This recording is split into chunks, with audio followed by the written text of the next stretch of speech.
مساء الخير عليكم وعلى كل الناس اللي بتشوفني. مبروك، ألف ألف مليون مبروك لبيراميدز والفوز التاريخي والكبير على نادي الجيش الملكي بنتيجة 4-1. فكرة الجيش الملكي فريق جيد جدا، كان مع الرجاء في نفس المجموعة، تصدر مجموعته. الرجاء برضو فريق له تاريخ واسم كبير، لكن الجيش الملكي استطاع انه يصعد كأول مجموعة عشان يلتقي مع بيراميدز في القرعة. قبل ما يلعب بيراميدز مع الجيش الملكي والاهلي مع الهلال، ناس كتير قالت ان الاهلي كان محظوظ انه وقع مع الهلال وما وقعش مع فريق زي الجيش الملكي.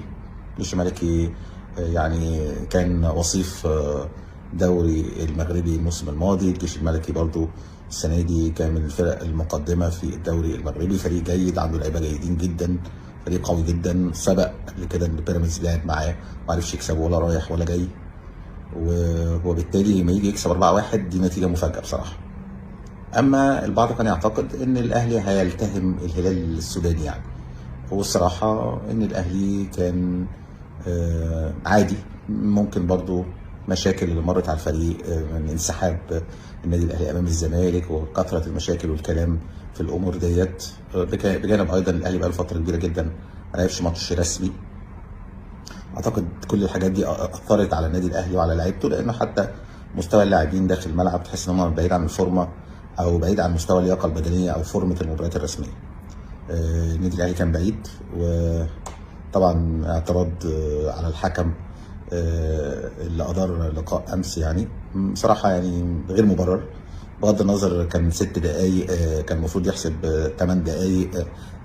اصله زق هاني، وهاني فعلا طبعا خطا كبير من الحكم انه يزق هاني، او لانه عنده انذار او عنده طرد او عنده اي حاجه، عنده القدره ان هو يعطي اللاعب انذار او طرد او كده، لكن في نفس الوقت برضه هاني مش منطقي برضه نروح يزق لاعب الهلال وهو طالع يعني ده مش دوره.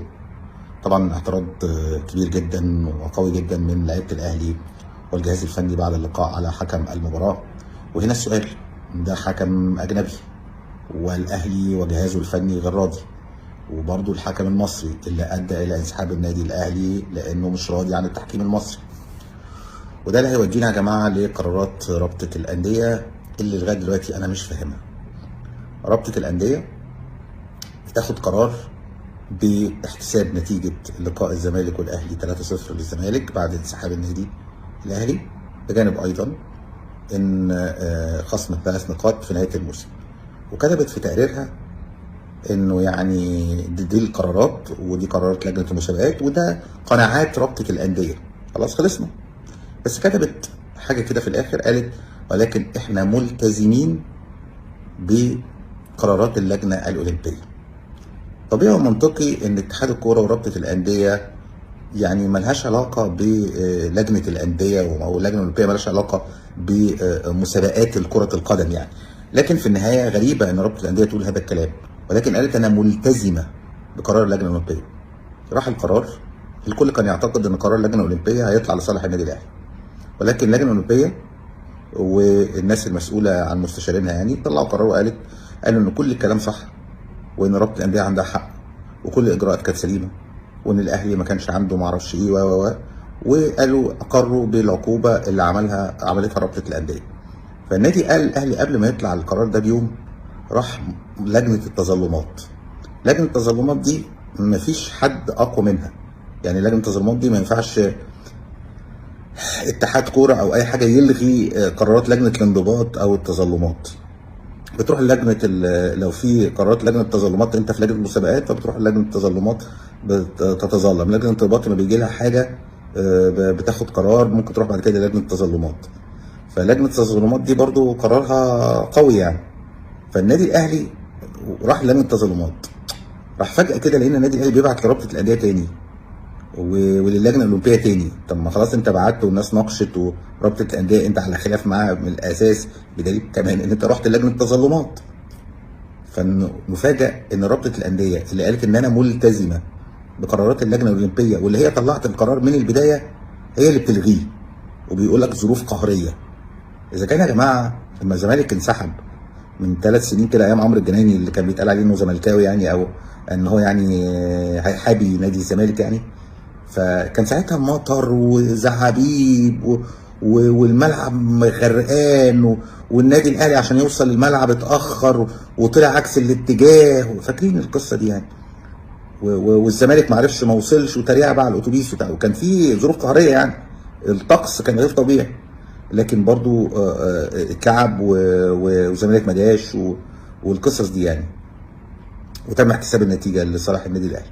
غير الانسحاب بتاع السنه اللي فاتت كمان اللي هو من 10 شهور، واللي برضه تم انسحاب، ولا حد قال للزمالك روح اللجنه الاولمبيه او لجنه الانديه، ما حدش قال لهم. غريبه جدا. ولا اي حاجه من الحاجات دي. فهنا السؤال بقى، هي رابطه الانديه اول يوم العيد اجتمعت فين وامتى ومين اعضائها وفين محضر الجلسه؟ بتكلم جد والله يعني. هل حد قال كده؟ يعني الاستاذ اسامه اسماعيل رئيس المنظومه الاعلاميه في اتحاد الكره المصري قال لك ان رابطه الانديه بعت الجواب عن طريق الواتساب لهاني ابو ريده. مفيش حاجه اسمها واتساب، مفيش حاجه في القرارات الرسميه او المصيريه او تحديد حكام الا عن طريق الايميل، معروفه. الايميل الرسمي لاتحاد الكره المصري، كل شيء بتكون اوراق رسميه، ما تقولوش كده بالواتساب. احنا مش بناخد قرارات كاصحاب يعني على الموبايل. في النهايه من الواضح ان رابطه الانديه اتخذت قرار كده مفاجئ من عندها، من الواضح ان هو قرار فردي، ما فيش اجتماع، وانا اتاكدت ما كانش في اي اجتماع لجنه رابطه الانديه. وغريبه ايضا ان رابطه الانديه غيرت يعني قرارها اللي كانت خدته في البدايه، واللي اقرت انها تكون ملتزمه بقرارات اللجنه الاولمبيه، واللجنه الاولمبيه جاءت متوافقه مع رابطه الانديه، وغريبه رابطه الانديه هي اللي رجعت. غريبه. وهل من حق رابطه الانديه هترجع؟ ما انت في النهايه انا ما بقدملكش 500 شكوى يعني. انا مش رابطه الانديه دي مش محكمه، ما فيش درجات تقاضي يعني، حاجه غريبه جدا. طب ولجنه التظلمات دلوقتي لو طلعت قرار، ولا النادي الاهلي ممكن يسحب التظلم بتاع لجنه التظلمات؟ حاجه غريبه جدا. افرض لجنه التظلمات طلعت قرار دلوقتي ب ان الاهلي يتخصم منه 3 نقاط محدش فاهم حاجه. والشيف اكرامي يلخص كل اللي احنا شايفينه ده. للاسف احنا مش بندور على العدل ولا الحق، احنا بندور نمره واحد مشجع، مش كلهم طبعا، كتير منهم بيدوروا على انتمائهم ومصلحه ناديهم. نمره اتنين المسؤول برضو بيدور على مش على تطبيق اللوائح والقوانين على الجميع سواسيه، لا، كل حاجه بيبقى لها حاجه، وكل وقت وليه اذانه، ومصلحتي فين وكده يعني. طبعا ده ما ينفعش، ده مش تطبيق عداله ولا مبدا تكافؤ فرص ولا الصح اللي بيتعمل خالص. في النهايه لن يصح الا الصحيح من وجهه نظري، وفي ناس كتير قوي قوي قوي قوي قوي محترمه بغض النظر عن انتماءاتها، لكن بتشوف الصح وتقول عليه.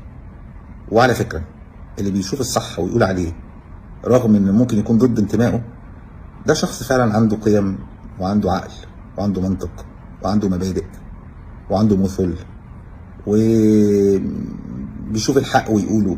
الموضوع مش سهل.